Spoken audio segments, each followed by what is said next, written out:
minha filha faleceu agora mesmo, mas vem e põe as mãos e ela viverá. E Jesus, levantando, seguiu. E os seus discípulos também.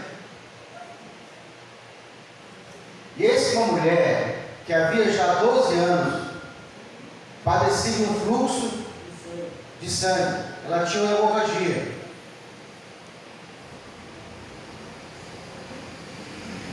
Provavelmente por ser mulher, já deveria ser menstruação. Que não cessava.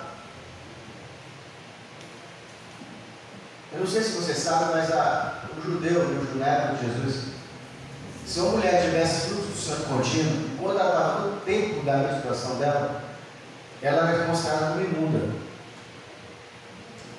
Essa mulher, por exemplo, para poder entrar na cidade, ela tinha que levantar a mão e gritar: imunda, imunda, para que as pessoas se afastassem.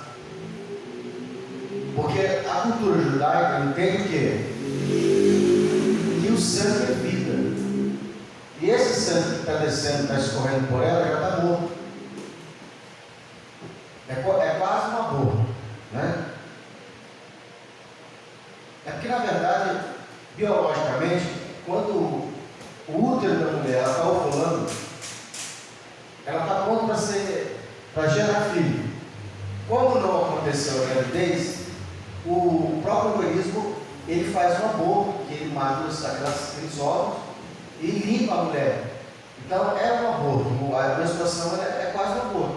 Só não é considerado um aborto porque não tem vida ali. É só o óvulo da mulher, não teve a fecundação. Toda vez que a mulher menstrua, ela se preparou para ter uma gravidez, não engravidou, não gerou. Então o próprio corpo faz a asepsia, ela faz a limpeza da mulher. Então é um período de 7 dias, onde ela fica, né, nesse período. Só que aqui está dizendo que essa mulher não tinha esse tempo de 7 dias. Ela tinha um fluxo contínuo. Irmão, eu não sei porque eu não sou mulher, mas é horrível, né? Pelo que elas ficam nesse período. Mexe com todo o hormônio dela, mexe com o emocional. O Cláudio Marcos manda a gente ontem fazer uma experiência. Pegar um absorvente, colocar nas pernas e ficar o dia todo com ele. Para ver o que as mulheres passam, né? Não deve ser legal mesmo, não. Essa mulher está com esse problema aqui. Enquanto o outro está orando, pedindo a Jesus para que vá lá até a casa, para que coloque as mãos sobre a menina e ela ressuscite, e essa menina tem 12 anos, a nova tem 12, a criança tem 12, e a mulher do fluxo de sangue tem 12 anos que ela está com hemorragia. Ou seja, no mesmo período que a criança nasce, a outra está com a doença.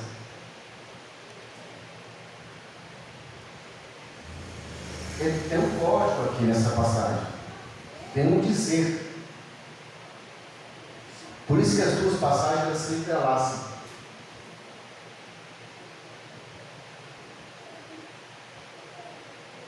As duas mulheres representam a igreja. O que a nova precisa para viver? De alimento. O que a antiga precisa? Então, dentro da igreja nós temos pessoas que são novas, que para viver precisam se alimentar. Mas eu só posso alimentar a igreja nova se a antiga for curada. O que nós estamos fazendo aqui esse tempo todo? Tentando destruir a velha doutrina. Quando eu fui estudar com o pastor que eu estudo hoje, ele falou comigo assim: eu só posso te dar o conteúdo que eu tenho se você aceitar abrir mão do que você já tem. Porque se eu não destruir, desfazer o que foi construído na sua mente, eu não consigo implantar um novo. Se você não estiver disposto de abrir mão daquilo que você aprendeu lá atrás, você não pode receber o novo.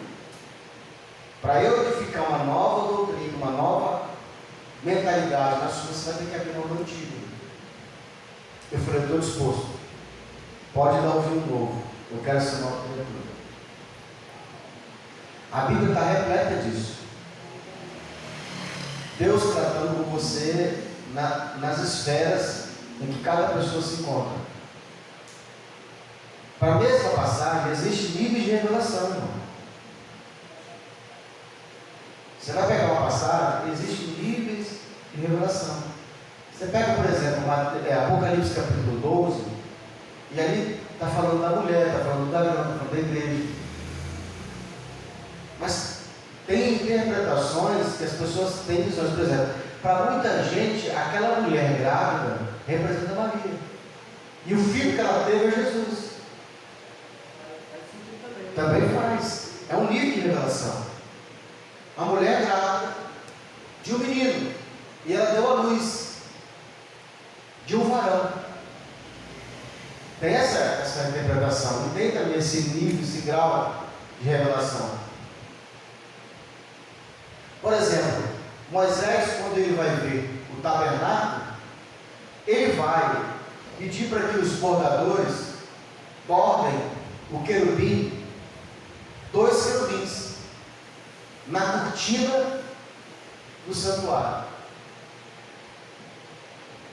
Vai pedir para que os que têm o talento de mexer com ouro, ourives, construam a tampa da arca, da aliança, e coloquem na tampa da arca 2 querubins. E é específico, um de frente para o outro. Um de frente para o outro. As asas dos querubins, elas estão assim, ó, um para frente para o outro. Essa é a revelação que Moisés teve. Aí você vai ver, depois de alguns anos, Davi vai construir o templo. E ele manda colocar 4. Essa fala eu não entendi. Quando você vê Daniel falando do tábua do santuário, ele vai dizer que o trono de Deus tem 4 querubins. Quem errou? Quem acertou? Não tem isso. É porque para um Deus mostrou um nível de revelação, para o outro ele aumentou o nível. Entendeu? Davi viu muito mais. Não é que Moisés errou, é porque é um nível de revelação. Irmão, eu ouço algumas pessoas que têm níveis de intimidade com Deus, falando assim, meu Deus.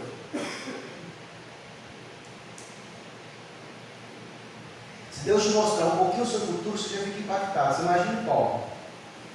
Que Deus falou assim, quem está comigo? O irmão pode mostrar no céu como é que é.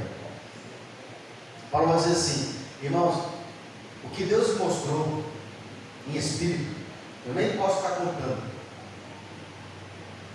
Porque Deus falou para não contar. Você tem ideia? E João, que Deus falou assim, sobe cá, te mostrarei as coisas que vão acontecer. E João viu todo o Apocalipse. São níveis de revelação. Níveis de dom. Então essa menina, uma está grávida, uma está doente, quase morrendo, e a outra está com fluxo de sangue. Jesus levantando-se, o seguiu, e os seus discípulos também. E eis que a mulher, que havia já 12 anos, padecia de um fluxo de sangue, chegando por detrás dele, tocou a orla da sua veste. Cria, níveis de fé. Níveis de fé. Cria que Jesus podia ressuscitar, mas tinha que ir lá e tocar.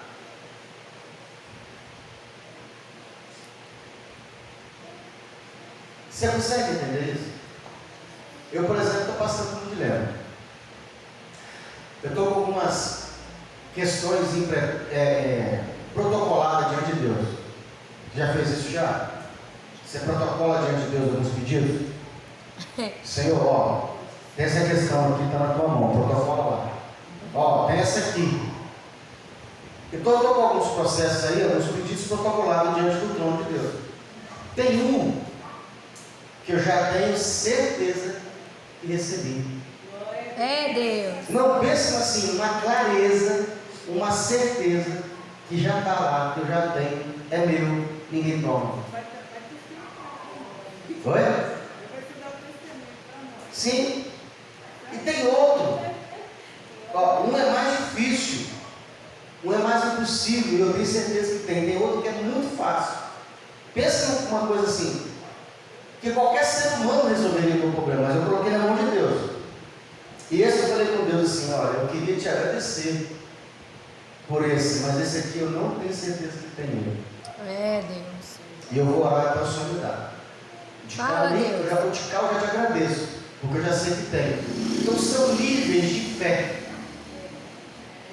A fé, ela tem que se transformar o fato. Nível de fé, ela é fé enquanto você não vê, você não tem. É fé. Quando você tem, já é um fato. Entendeu? Aquilo que você pediu já aconteceu, não é mais de fé que você tem, você já tem aquilo, é um fato. Então, essa menina está morta.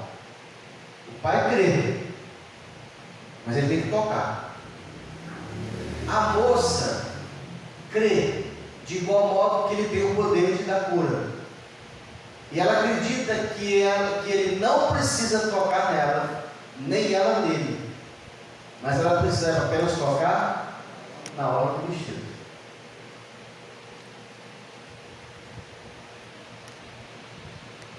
Só que você precisa visualizar a cena final.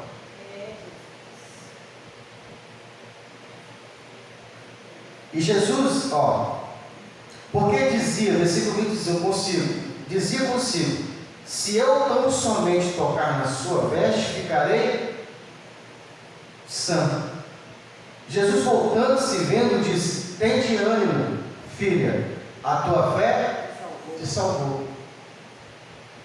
E imediatamente a mulher ficou santa.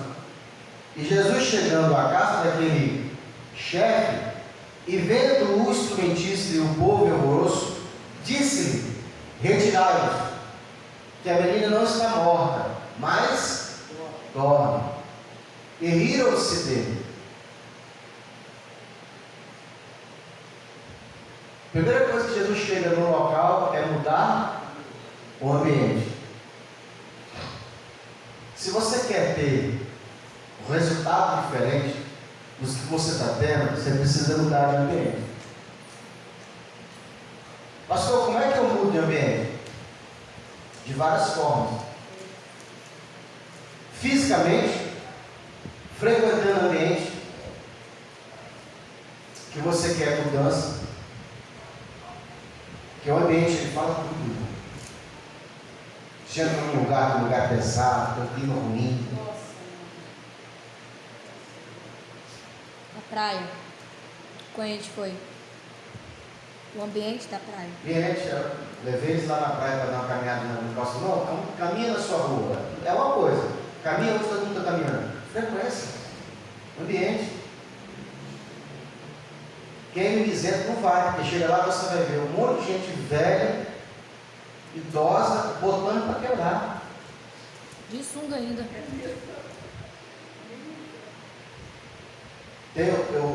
Lá onde nós somos, lá tem um hotel na Praia da Costa. Hotel Quality.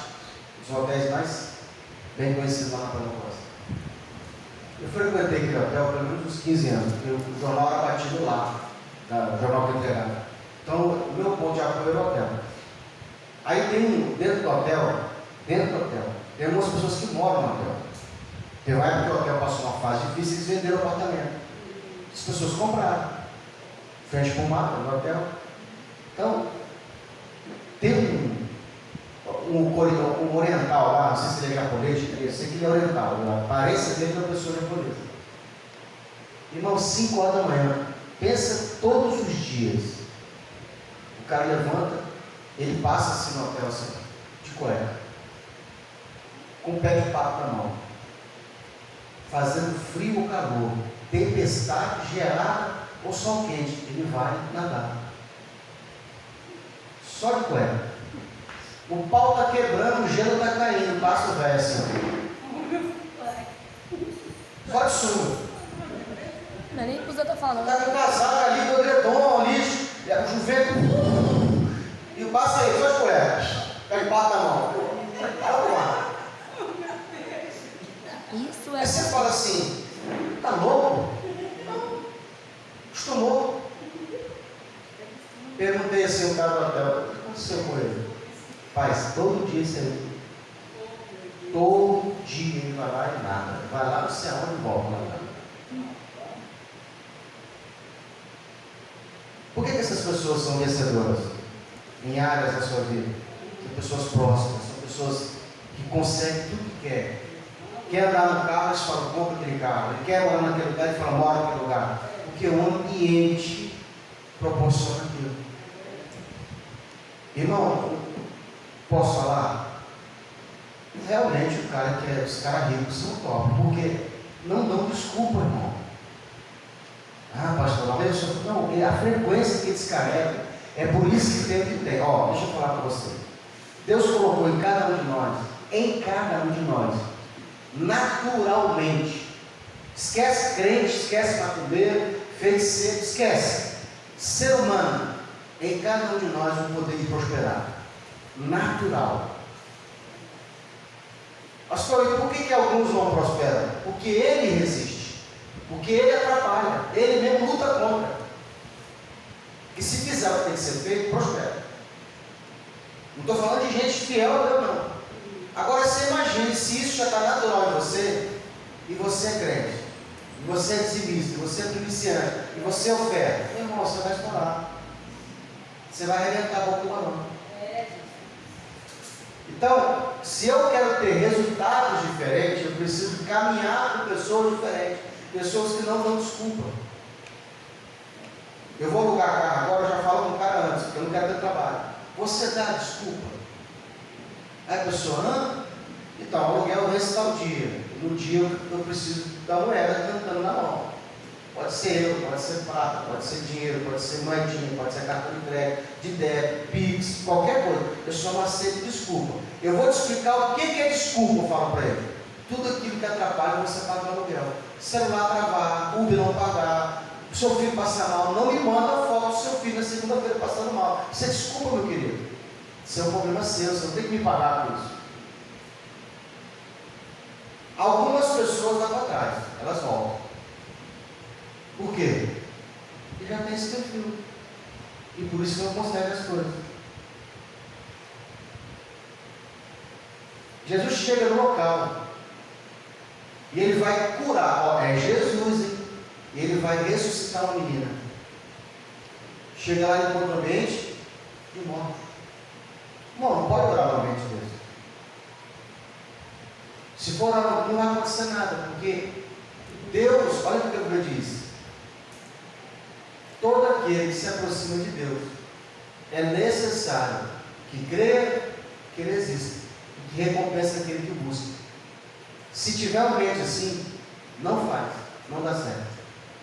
Tem lugares que Jesus não conseguiu fazer cura. Ele não conseguiu curar, porque a cidade não acreditava. Ele teve que tirar o cara de dentro da cidade para levar para fora para curar lá.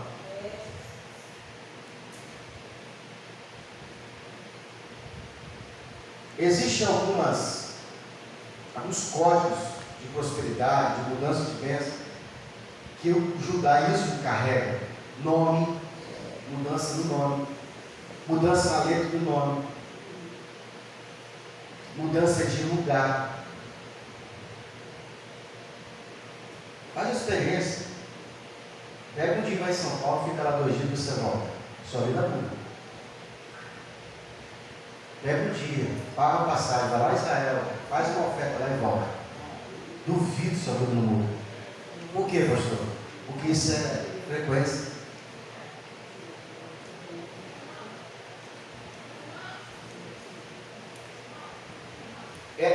Esses códigos, eles existem. Então Jesus chega no local, ele precisa fazer o quê? Mudar o ambiente.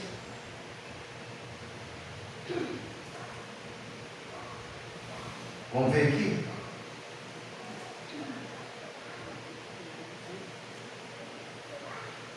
E vendo os instrumentistas, já tinha o velório já programado lá. O povo, porque a moça tinha morrido. Ela estava morta.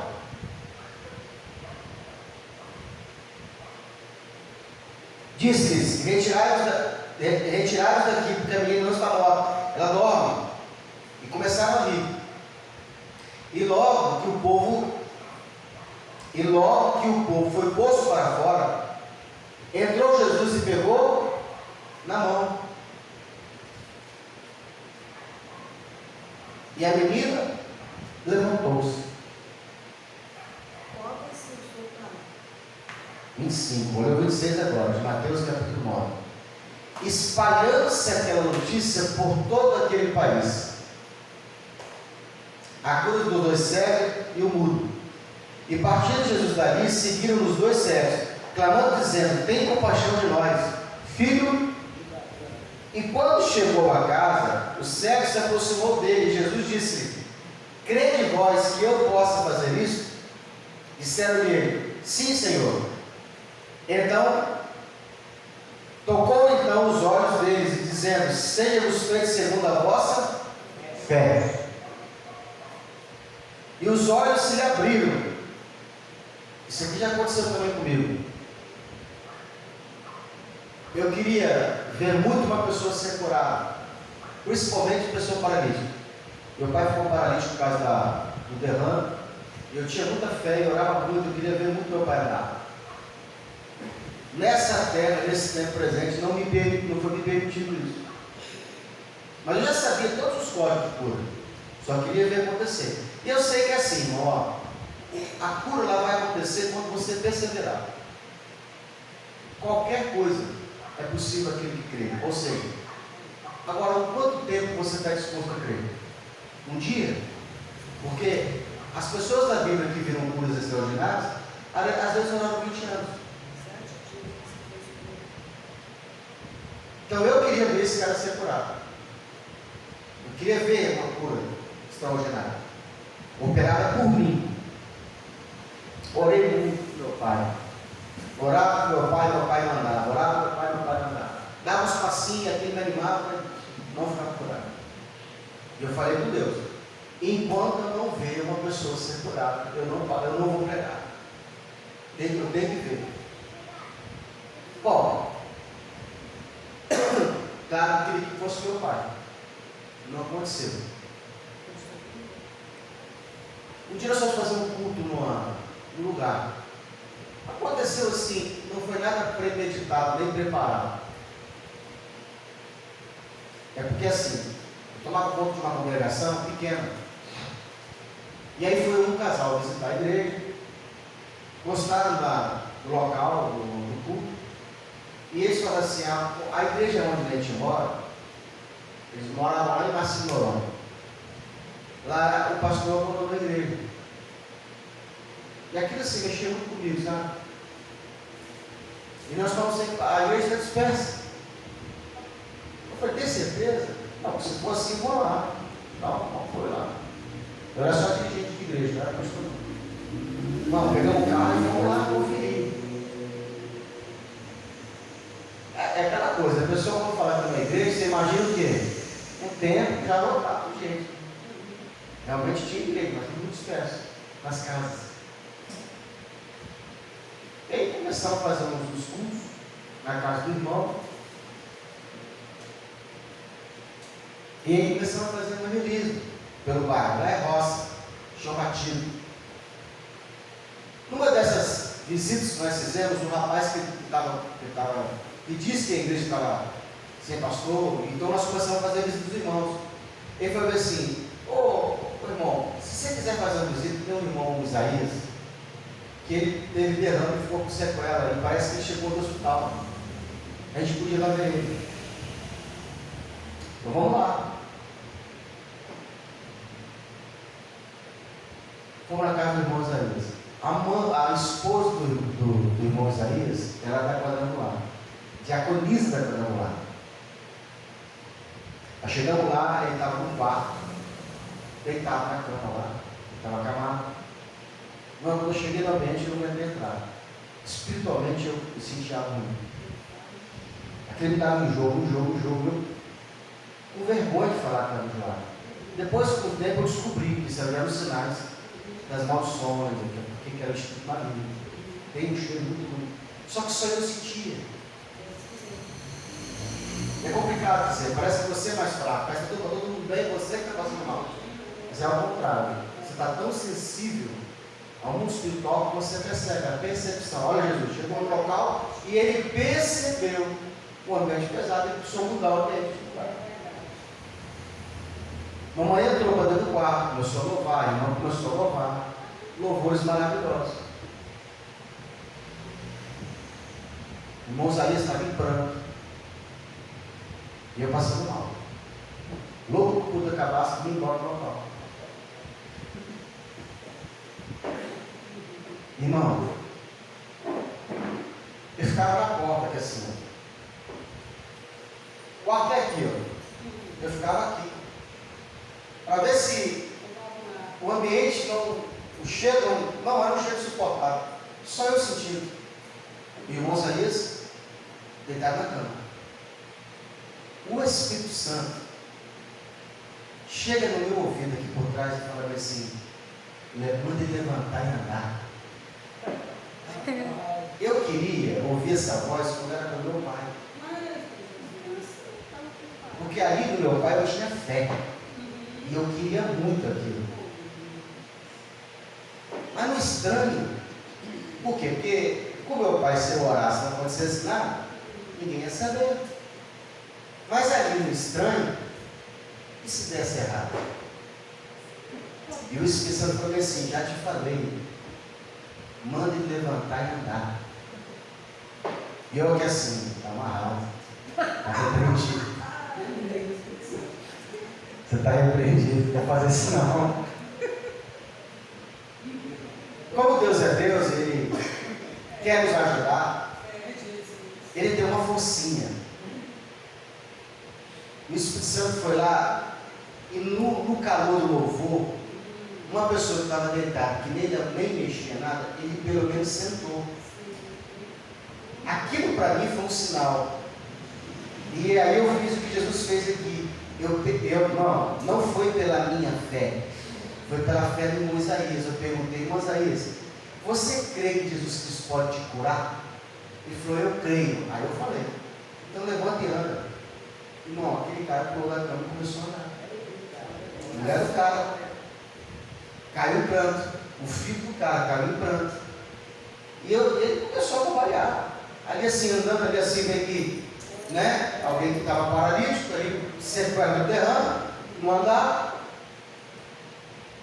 Pastor, o que aconteceu na sua vida? Você sentiu mais a presença de Deus? Não mudou nada.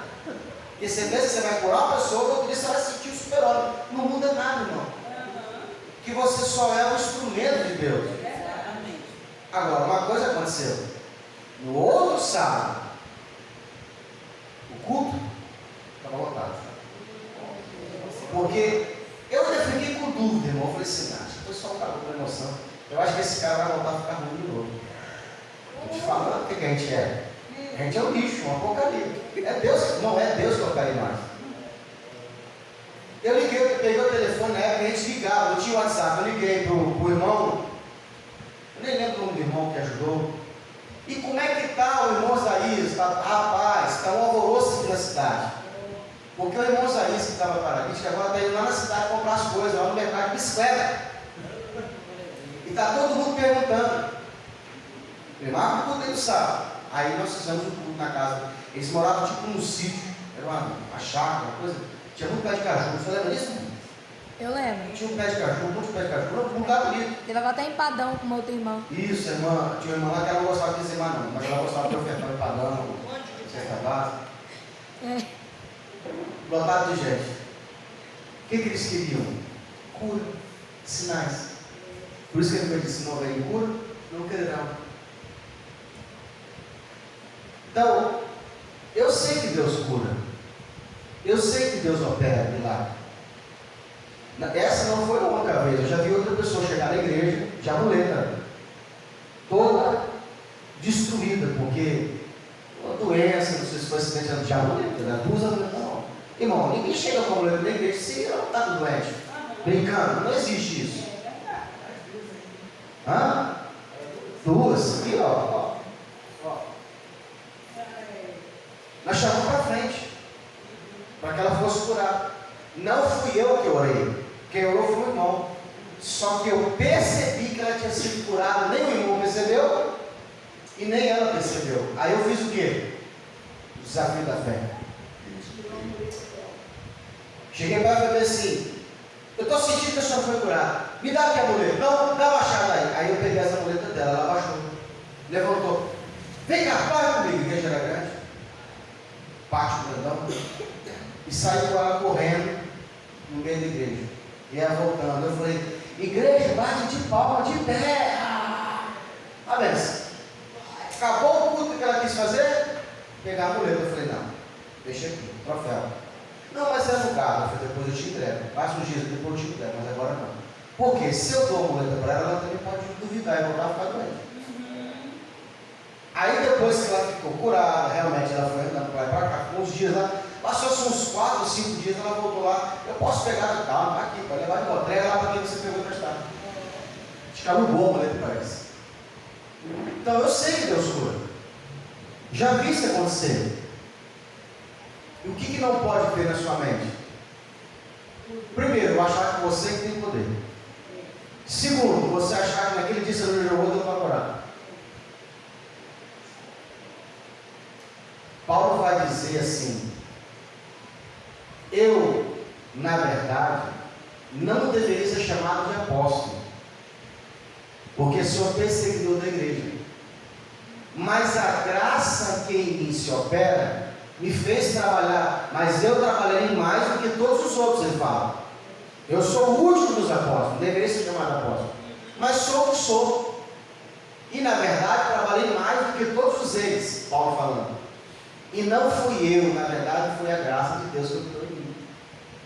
Tudo que fazemos dentro da igreja, dentro do reino, dentro da esfera espiritual, em nome de Jesus, não é nós, é Cristo. É Ele que opera. É o Espírito de Deus por meio de você. Você só entrou no corpo. Agora, uma coisa interessante: já que você foi voluntário, você é co-participado da obra. Deus te recompensa por isso.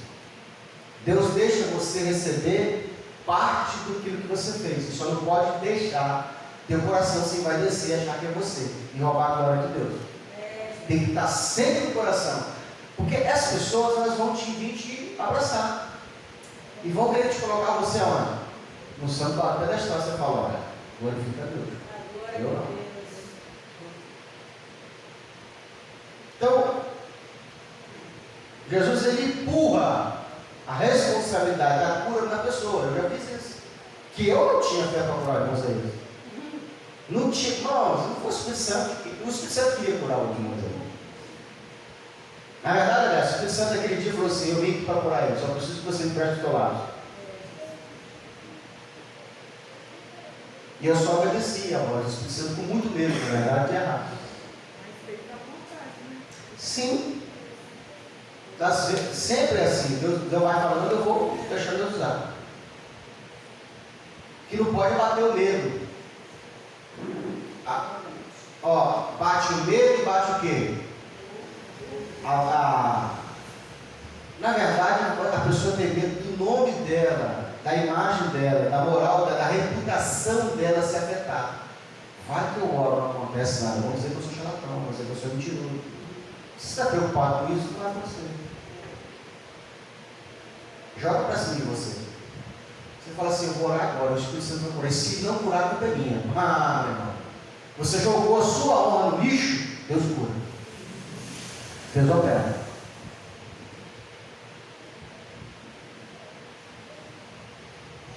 Mesmo Deus falando para Moisés: Moisés, da outra vez que você tocou na rocha, ela deu água. Agora eu quero que você não toque na rocha, eu quero que você fale. Imagine isso, irmão.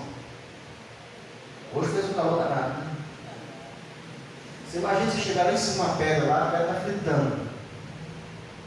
Aí você fala assim, gente, porque Moisés estava com pelo menos ali, ele pastoreava 3 milhões de pessoas. Assim, de frente ele deveria ter pelo menos uns 3 mil líderes. Um para cada 100. De 3 a 30 mil líderes. Ele falava com os líderes. O povo apertando os líderes apertando Moisés. E Moisés no aperto com o povo. Aí Deus viu para ele e falou assim: você vai chamar os líderes e vai mostrar para eles que eu, o Senhor, é que sustento eles. Vou falar um negócio que parece loucura, tá? Mas eles só tiveram sede 2 vezes em 40 anos. Eles não bebiam essa quantidade de água que a gente bebe hoje. Porque Deus sustentava eles não tinham essa quantidade de água. Mas quando eles desacreditavam em Deus, vinha sede. E aí Deus matava a sede deles. Então você vai ver poucas vezes eles falando de água no deserto. Então, dessa vez, como eles duvidaram, veio a sede e a necessidade da água.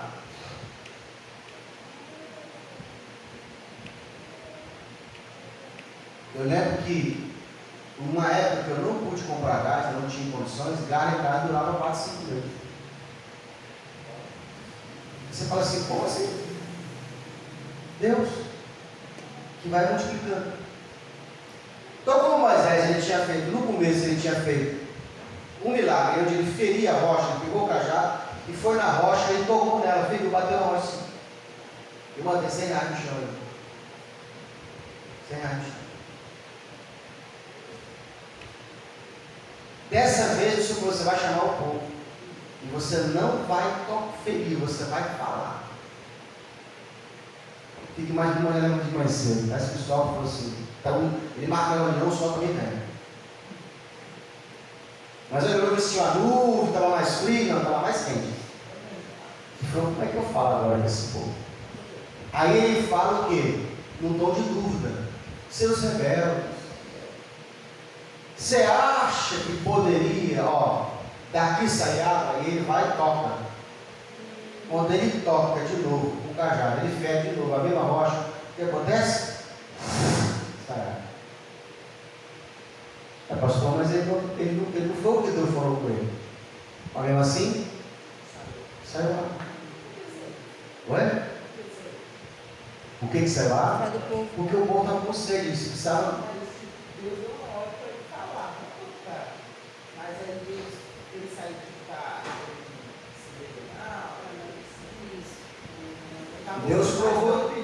Deus provou ele. Existe você fazer a vontade diretiva de Deus. Por exemplo, a sua vida, as coisas podem estar acontecendo certo, Deus está no negócio. Você pode tomar outro rumo, não de Deus, e nem por isso sua vida deu errado, aparentemente. Entendeu? O que Deus mostrou para ele é o seguinte: o povo precisava de água. Eram 2, 3 milhões de pessoas. É o mesmo caso da pessoa que faz um voto para Maria, para padroeiro e sofre com vento de joelho. Aí você fala, mas Deus curou. Mas por que Deus curou? É a fé. E outra, você tem que entender que Deus é misericordioso. Deus está preocupado com a honra para ele. Não, se não me pedir para mim, eu curo. Até uma macumba, irmão. Pedir para os espíritos, o que acontece? Você vai ver, por exemplo, que Moisés chega lá diante dos magos e ele faz ali o sinal com a copa, os magos fazem a mesma coisa. Que é o que nos confunde às vezes. Mas como assim? É isso. Os sinais que Moisés está fazendo, eles também fazem a mesma coisa. Claro que no final a cobra de Moisés come a cobra deles. Então, você pode de repente fazer algo fora da vontade de Deus, dá certo, e depois você descobrir que não era isso que Deus queria. Por exemplo, quando Deus fala com Abraão que daria a ele uma criança, de Sara, o filho da promessa, o que acontece logo depois? Eles viram que estava demorando e falaram: arrumaram um escravo. Ué, por que engravidou? Você sabe que Deus fechou o ventre de Sara. Por quê? Porque ela era a terra aonde viria o menino prometido de Abraão. Só que Abraão não estava pronto. Abraão não era ainda esse homem que Deus queria que ele fosse.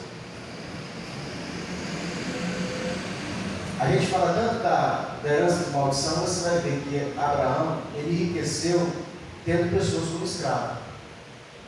É para falar isso. Abraão era dono de muitos escravos. E como herança de maldição, o que aconteceu com os filhos dele? Com os filhos dele? 400 anos no Egito. Herança de maldição. Ela é bíblica. Você vai ver que toda promiscuidade de Davi é herança de maldição da mãe, que era prostituta, Raabe. Quem é a herança? Quem é a mãe de Davi lá atrás? A família genealógica. Pega lá a genealogia de Davi. Raabe, ela vai entrar no povo de Israel, ela vai ser a mãe de Davi. Casa com Boaz vai casar com outro, vai ter o pai de Jessé. Aí o pai de Jessé, de Davi, vai ter o quê? Um caso com outra mulher, que não é a mulher, não é a mãe dos filhos de Davi, porque Davi tinha irmãos. Aqueles filhos de Jessé, que quando Samuel chega na casa, vai perguntar: um dos seus filhos vai ser rei. Jessé apresenta o quê? Os filhos legítimos. Sem Samuel saber, Deus falou para ele: não é esse, não é esse, não é esse. Acabou os filhos. Aí revela-se escondido. Tem algum outro? Aí ele conta: tem um outro aí, mas ele é bastardo. Manda chamar o menino. Então essa herança de maldição, essa promiscuidade que vinha Davi, vinha da herança. Raabe, depois vai Jessé, depois Davi, e Salomão vai ter uma mulher. Entendeu como é que funciona? Viu como é que é essa? Ele é bíblico, não falha.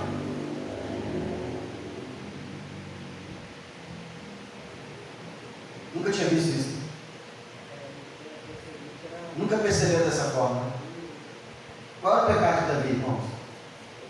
Promiscuidade.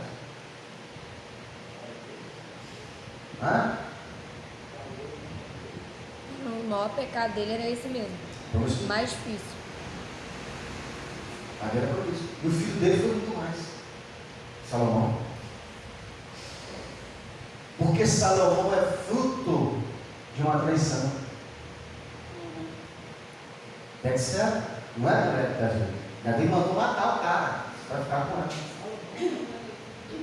ela. Olha. Assim como Davi também não era filho Legítimo. Exatamente. Legítimo. Irmão, a herança se repete na família dele, porque olha só, o filho estrupa a irmã. O outro descobre que um estrupou a irmã, mata ele. Depois, o outro toma o trono dele e transa com as 10 concubinas dele. Olha a herança de maldição que eu fiz. Ela é legítima, irmão. Porque a gente brinca de obedecer Deus, não. Deus fala, cumpre. Deus, ele tem um contrato e ele vai cumprir até o final. Olha o que a Bíblia diz: eu, o Senhor, sou um Deus zeloso, que visito a iniquidade dos pais nos filhos até a terceira e quarta geração. Por que até a terceira e quarta? Porque se fosse 1000, você não conseguia mapear. Terceira e quarta você consegue mapear. Agora, quando Deus também se agrada numa pessoa, ele abençoa até 1000 gerações. Porque sempre Deus é mais para abençoar do que para amaldiçoar. Quando você estiver sendo corrigido por Deus, não desanime. Não desfaleça, mas pastor, o negócio está feio. Calma. Essa disciplina vai passar. E quando Deus resolver te abençoar, quando a ira de Deus lá passar, ele também vai ser longânimo que você pode abençoar. Está te corrigindo? Está doendo? Amém, você fala, glória a Deus, mereço. Primeira coisa que você fala, mereça. Não, merecia mais, você está sendo até misericordioso comigo. Quando você faz isso, você é pai, irmão, pelo amor de Deus, você vai corrigir seu filho. Se seu filho se dobra, te pede perdão, reconhece o erro, passa a raiva, você acabou. Acabei a força que você tinha que bater. Agora, se seu filho fica falando que não fez, que está errado, e começa a mentir, meu irmão, vai dar errado. Nós somos, viemos de Deus, o que está em nós é de Deus. Olha para a sua vida, o que você consegue ver a vida de Deus. Quando você estiver sendo corrigido, imagine você corrigindo seu filho, é a mesma coisa. E olha o que a Bíblia diz: vocês sendo maus, diz o Senhor. Quando seu filho te pede uma coisa boa, você não dá o mal. Quanto mais eu, diz o Senhor, te daria um beijo no lugar do outro. Você pedindo pão. Tudo que Deus quer é colocar a gente no pulo. Sabe?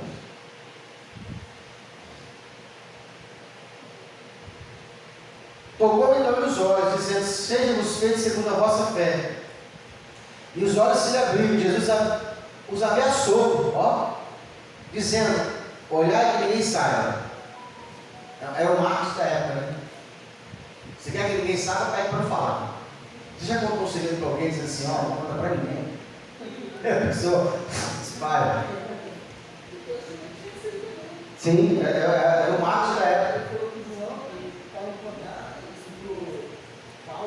Era o marketing. Jesus já sabia usar esse marketing da fofoca.